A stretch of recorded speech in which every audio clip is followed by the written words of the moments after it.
Bonjour tout le monde. Alors dans cette vidéo, on va faire une série d'exercices sur les liaisons mécaniques. Bien sûr, la vidéo sera partagée sur notre site web sepourtous.com. Alors pour le support de notre série d'exercices, voilà. Alors, on va commencer. Je vais corriger cette série d'exercices en dans trois vidéos. Alors, la première vidéo, une révision générale. Deuxième vidéo, l'étude d'un système, étude de plombier. Et une dernière vidéo pour compléter le titre. Alors, je vais commencer tout d'abord pour réviser les liaisons, faire une révision des liaisons mécaniques. Alors, on va essayer de compléter le tableau de ces liaisons mécaniques. Voilà. Alors, je vais prendre ça. Alors, on va commencer par la première liaison. C'est une liaison d'encastrement. Une liaison d'encastrement, c'est-à-dire une liaison complète, c'est-à-dire pas de degré de liberté. Par exemple, ici, j'ai une pièce 1, c'est la pièce bleue, et la pièce 2. Alors, la pièce 1 ne peut pas ni faire une rotation, ni pivoter, ni translater par rapport à la pièce 2. C'est-à-dire, on a réalisé, ou bien on a fait une liaison d'encastrement entre les deux pièces. Donc, pas de translation par rapport à x, pas de rotation par rapport à x, pas de translation suivant z, pas de rotation suivant z. Donc, j'ai aucune liaison, aucune degré de liberté. Alors c'est pour cela on a mis ici un 0 et ici on a mis 6 degrés de liaison. Alors le schéma d'une liaison d'encastrement est le suivant. Voilà, la première pièce, la deuxième, et ici on a mis une liaison d'encastrement. L'exemple ici c'est un marteau. Alors j'ai deux pièces, une pièce qui est en bois et une pièce qui est en acier. Alors la pièce qui est en acier, alors ne peut pas ni translater ni pivoter par rapport à la pièce qui est en bois. Donc ici, on a réalisé une liaison d'encastrement.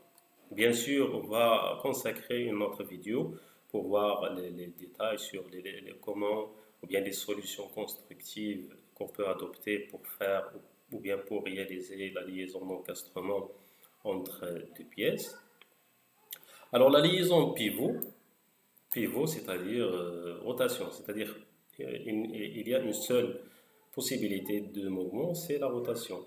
Donc par exemple la pièce bleue et la pièce rouge, voilà. Alors la pièce bleue, elle a une seule possibilité de mouvement, c'est la rotation autour de l'axe X. Donc je vais mettre rotation ici autour de l'axe X. Donc je vais mettre 1. Les autres, ce sont des zéros. Parce que ici, pas de translation. J'ai ici un épaulement de ce côté-là. Donc, je ne peux pas translater la pièce 1 par rapport à la pièce 2. Donc, c'est pour cela que j'ai mis ici un 0. Bien sûr, les autres mouvements sont bloqués. Voilà, on ne peut pas, par exemple, faire tourner la pièce bleue autour de l'axe Y, ni de l'axe Z. La même chose pour la translation.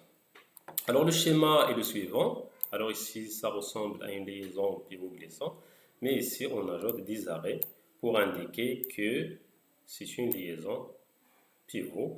Ici, juste, j'ai une degré de liberté. C'est la rotation autour de X. C'est pour cela qu'on a mis ici 1. Et ici, 5. Toujours la somme des degrés de liberté et degrés de liaison, c'est 6, parce qu'on a dit un objet dans l'espace. Et là, au maximum, 6 degrés de liberté. L'exemple qu'on a ici, c'est la roue, par exemple, la roue, par rapport à l'axe arbre qui est là. Alors, le seul, ou bien la seule possibilité, c'est la rotation, soit dans ce sens, soit dans ce sens. Donc, c'est la rotation autour de l'axe qui est perpendiculaire au plan ici. Donc, pour tracer, par exemple, cette liaison qui est là, je dois utiliser ce schéma qui est ici. parce qu'on a une autre vue là. Par exemple, dans la bicyclette, ici, j'ai combien de liaisons pivots? Alors, j'ai une là, j'ai une autre ici, j'ai une autre là, une, deux, trois, j'ai une autre ici, pédale, pivot, et j'ai une autre liaison qui est ici. Voilà. Alors, bicyclette, par exemple, dans cet exemple. Alors, j'ai 5 liaisons pivot. Mais ici, ce sont des liaisons complètes, là et là. On a réalisé des liaisons complètes ici, dans ces deux points. Voilà. Pour la liaison suivante, c'est la liaison glissière.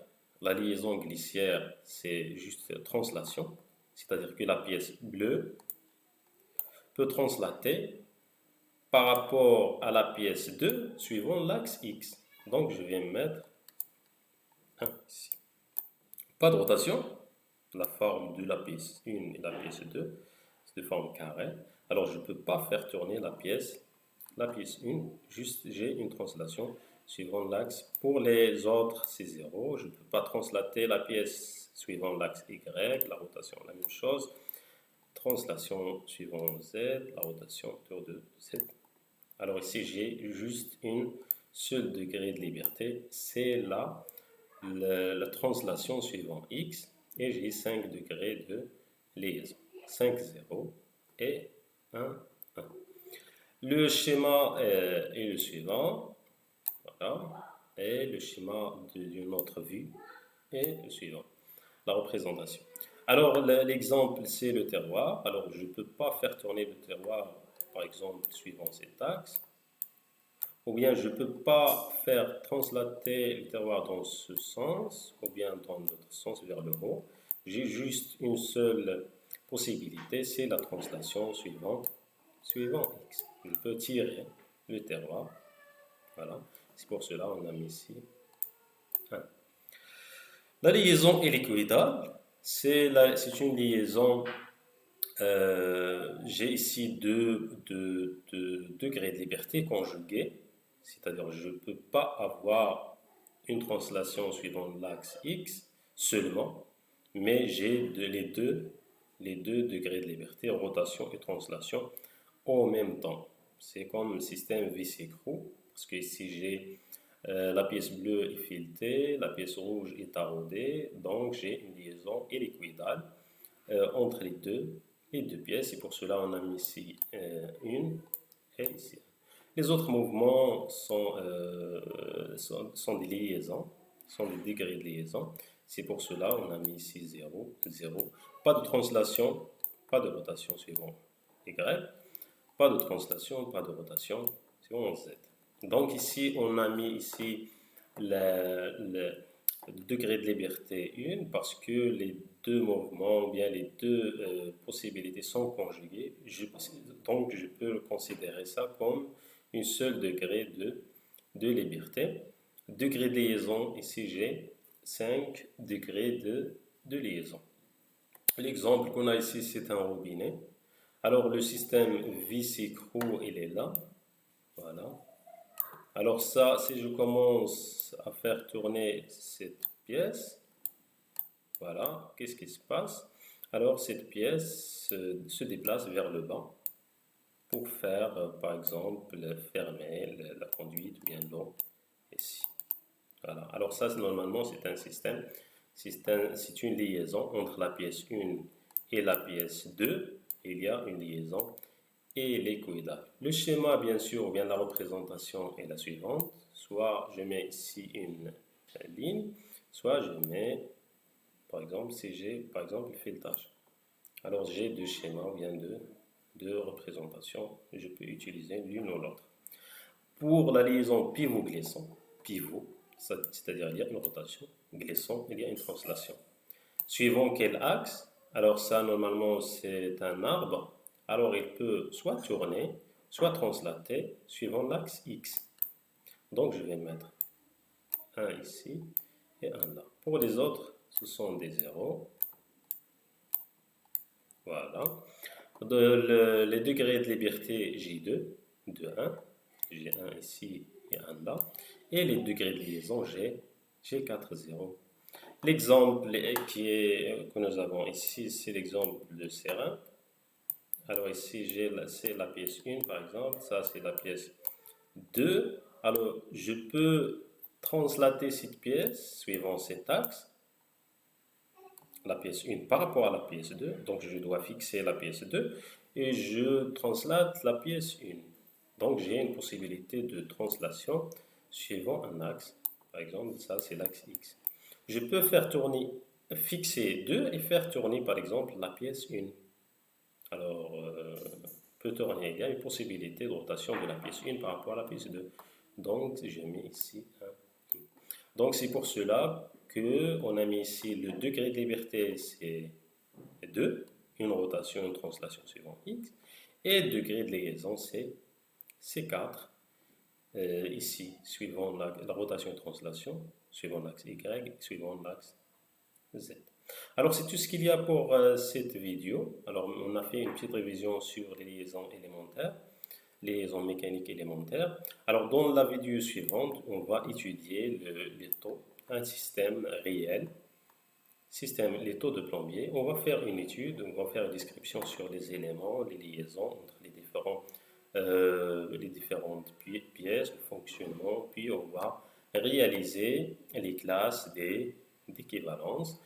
Dans la troisième vidéo, on va compléter notre série d'exercices. Alors, c'est tout ce qu'il y a pour cette vidéo.